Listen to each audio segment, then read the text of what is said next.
जय श्री कृष्ण। स्वागत है आपका साथी त्रिशला के साथ। कैसे हैं आप लोग, कैसे हैं घर में सब, ज़रूर बताइएगा।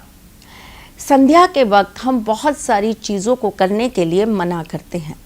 कुछ चीज़ों को आपको समझाते हैं कि नहीं करना चाहिए, क्योंकि ऐसा करने से घर से लक्ष्मी जाती है।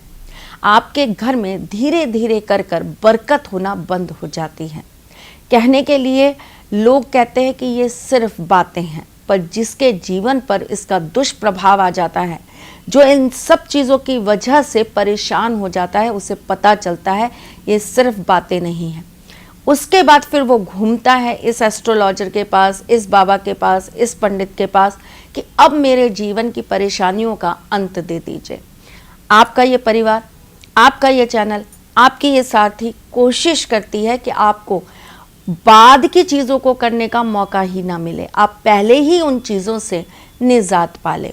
आज इसी बारे में चर्चा करने मैं आपके सामने आई हूँ, लेकिन इससे पहले आपको ये तो बता दूँ कि मैं कौन हूँ। मैं आपके एस्ट्रोलॉजर हूँ, वास्तुशास्त्री हूँ, चेहरा भी पढ़ती हूँ, आवाज़ भी पढ़ती हूँ और हाथों की लकीरें भी पढ़ लेती हूँ। चूँकि आपकी सारथी हूँ, इसीलिए आपको जीवन का सार देने चली आती हूँ। चलिए जी, संध्या के वक्त कुछ चीज़ें बिल्कुल नहीं करनी चाहिए। रात को यानी कि शाम को आपको बाल नहीं धोने चाहिए, बाल कटवाने नहीं चाहिए, दाढ़ी नहीं बनवानी चाहिए, नाखून नहीं काटने चाहिए। लोग कहते हैं ये मान्यता इसलिए बनी है क्योंकि पहले क्या होता था, लाइट नहीं होती थी तो इसलिए मना करते थे। नहीं, शास्त्र इन चीज़ों पर विश्वास करके कभी भी आपको ये बात नहीं कहता। हाँ, वो एक बहुत बड़ा साइंटिफिक रीज़न था, पर ज्योतिष ये कहता है कि अगर आपने रात के समय ये सारे कार्य किए तो इससे आपको बहुत बड़ी हानि का सामना करना पड़ेगा, क्योंकि ये सारी चीज़ें आपके ग्रहों से कहीं ना कहीं इंटरलिंक्ड होती हैं और उस वजह से संध्या पर करें इन कार्यों से आपके ग्रह कमज़ोर होते हैं, खराब होते हैं। क्योंकि संध्या का जो वक्त होता है उस समय पॉजिटिव और नेगेटिव दोनों एनर्जीज जो हैं वो एक दूसरे के साथ जुड़ जाती हैं और उस समय या तो आप अपार शक्तियां ग्रहण कर सकते हैं या आप अपनी शक्तियों को हीन कर सकते हैं। समझे? इसीलिए अब आप ये गलती कभी नहीं करेंगे। संध्या के वक्त कैसे काम करने चाहिए? संध्या के वक्त पूजन पाठ, आपको बैठकर चालीसा का पाठ, किसी भी आपको मंदिर में जाकर वहाँ बैठकर माला जाप, मंत्र जाप, ये कार्य करने चाहिए। अच्छी बात बोलनी चाहिए, नहीं तो मौन रहना चाहिए।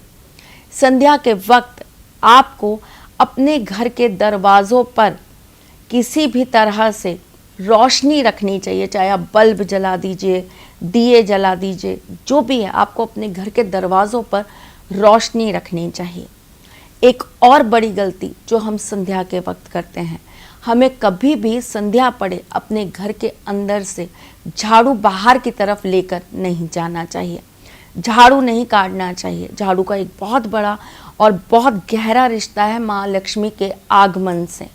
जब जब घर में माँ लक्ष्मी का प्रवेश होता है, वो सफाई देखती हैं, वो ये देखती हैं कि इस घर में किस तरीके से रख रखाव है।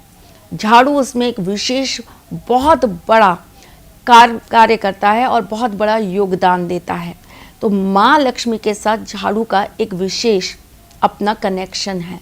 इस कनेक्शन को बनाए रखने के लिए कभी भी हमें संध्या पड़े अपने घर से बाहर की तरफ झाड़ू नहीं ले जाना चाहिए। अगर बहुत ज़रूरत है, कोई चीज़ ऐसी है जो उठानी ही पड़ गई, सपोज़ कांच टूट गया या कोई और ऐसी चीज़ हो गई कि बच्चों को लग जाएगी, घर में इसकी वजह से नुकसान हो जाएगा, तो वहीं के वहीं उठाकर उसे समेट कर वहीं के वहीं ख़त्म कर दीजिए, उसे घर के बाहर मत फेंकिए।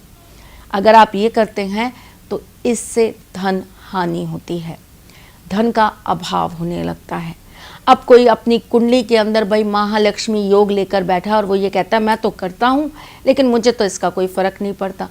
आप इकलौते हो सकते हैं करोड़ों में, हर कोई ऐसी किस्मत लेकर नहीं आता। इसीलिए इन बातों का ध्यान रखना बहुत ज़्यादा ज़रूरी होता है।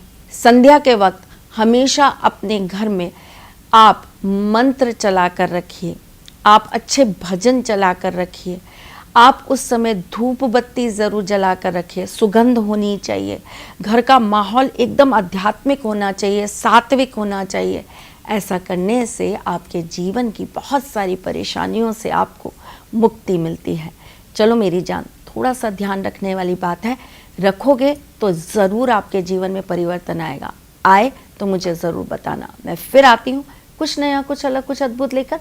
तब तक के लिए मुस्कुराते रहिएगा, रिश्तों में मजबूती बना के रखिएगा, अपने साथी के साथ यूं ही जुड़े रहिएगा, प्यार देते रहिएगा, प्यार लेते रहिएगा।